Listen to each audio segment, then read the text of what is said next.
Hey everyone, I hope you're having a good day. Today I'm going to do a get ready with me where I talk to you about 3 toxic money mindsets I had to let go of.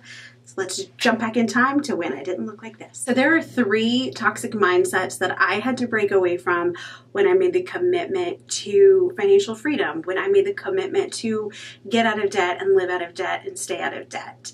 And so I'm going to talk about what those are and break down some ways to free yourself from these beliefs. First, if you're new around here, hi, my name is Lydia and I make videos on frugal and simple living. We're a debt-free family of 6 and I like to share how we did it, what we did, and how you can have an awesome life on a small budget and just enjoy the simple things. So if you're into that, hit subscribe. Okay, so sometimes if you're new around here, I do get ready with me's while I chat.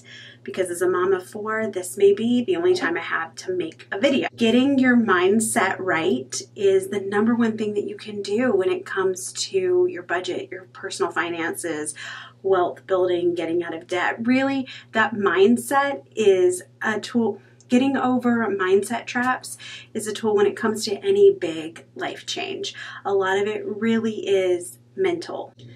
It's more about your behavior than it is how much money you have. Now, obviously, if you are living in poverty, it doesn't matter how great your mindset is.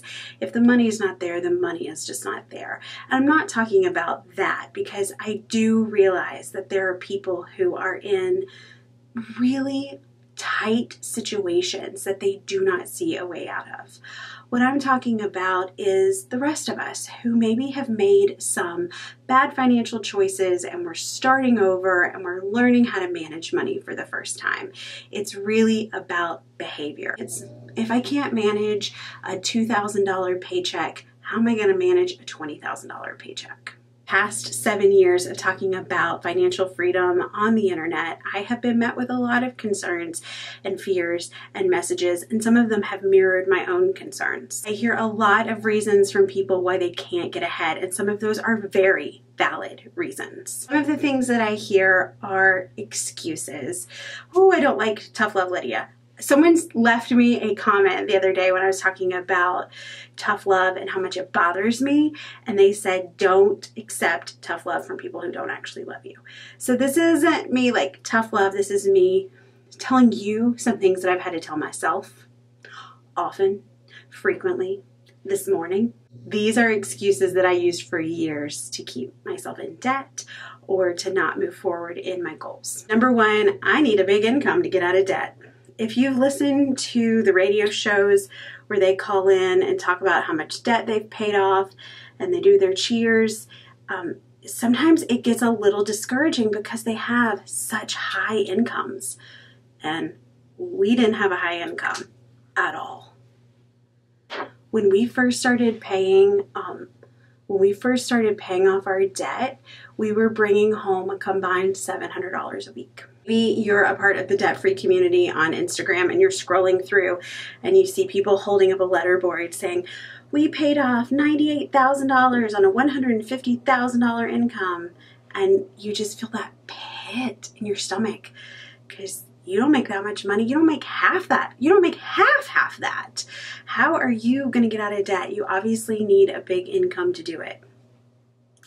No. Truth is, you may have a small income and it may take you longer. It may take you a lot longer, but you can still do it with what you have. And one of my mottos is do what you can with what you have. So you may not have a $70,000, $80,000, $90,000 income, $20,000, $30,000, or $40,000 income, and it's going to take you longer, and that's okay because you're not on anybody else's timeline. So understand that it's going to take you longer. Understand that it's going to take you longer and make a plan and a budget based off of your realistic income. You have to live in your own reality and make it a happy, thriving place. And don't worry about what someone else is doing. Set yourself some goals. You know, look at, maybe you have a $10,000 student loan and you're going to break it up in $500 increments. And every time you pay off $500, you have a celebration. You go get dinner, you rent a movie, you go on a date night, you do something to celebrate. Break up those goals and celebrate them with the enthusiasm of someone who just won the Super Bowl. It's okay to cheer yourself on. can DM me on Instagram and I will cheer you on, girl. I will cheer you on. You can do this. Myth number 2, you have to live on a super strict budget and never have any fun.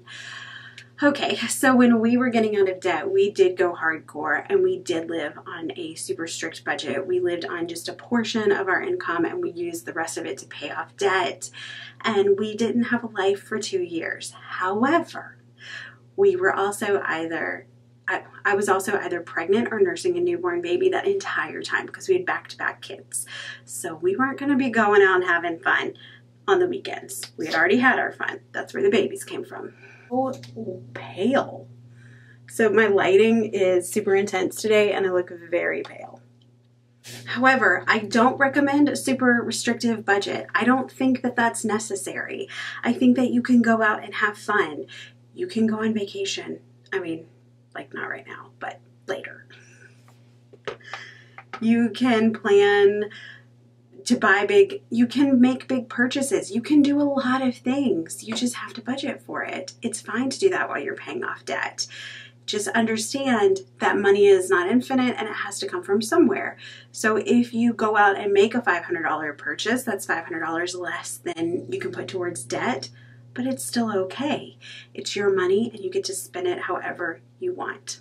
But I think that that idea that you have to be super strict and not spend any money is one that we hear a lot, and it can lead to some shame-based behavior, right? I believe that the sacrifices that our family made were worth every second and every penny, but I wouldn't do some of those things now that my kids are older. When they were babies, it wasn't a big deal, but if I was still in debt, I would probably move at a slower pace and give myself a little bit more freedom just so I could have some experiences with my kids. We don't show our kids our love by the quantity of stuff we buy them.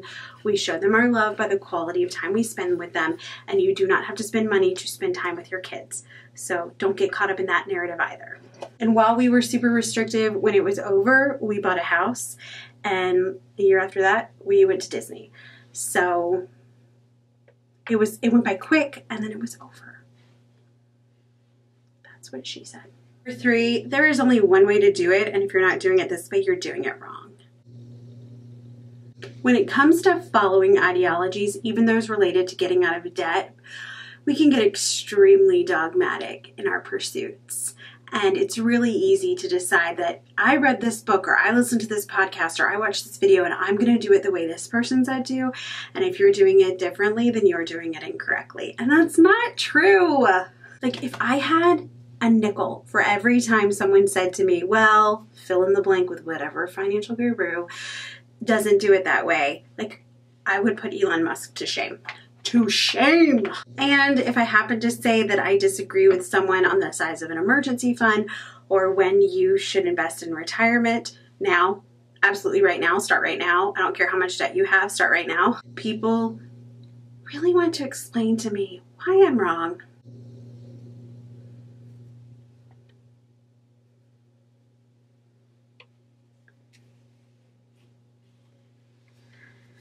But following a person or a method over the cliff when that person doesn't know you or pay your bills or have your best interest at heart is something that needs to be evaluated. Okay, to look at the situation, see what works, take what works and use it, and then just kind of ignore the rest. It's your future and the pursuit of your goals is what matters here. It's your process. Do you want to know the best way to get out of debt? The way that gets you out of debt. So I hope these tips helped you and this video was inspiring to you and that you're able to find some useful information in it. But bottom line, not on someone else's schedule. It may take you longer. You don't need a big income and you don't have to listen to anybody you don't want to listen to. That's it. That's it. Let me know, how are you doing? How is your process going? Where are you in the debt payoff process? Have you heard advice that has been helpful to you? Leave me a comment below and tell me about it. Thank you for being here. I am so proud of you. I know that you are working so hard, and if no one else has told you today, I am very proud of you. Thank you for being here, and I'll see you in my next video. Now I gotta curl this weird part of the back of my head that sticks up. like a child.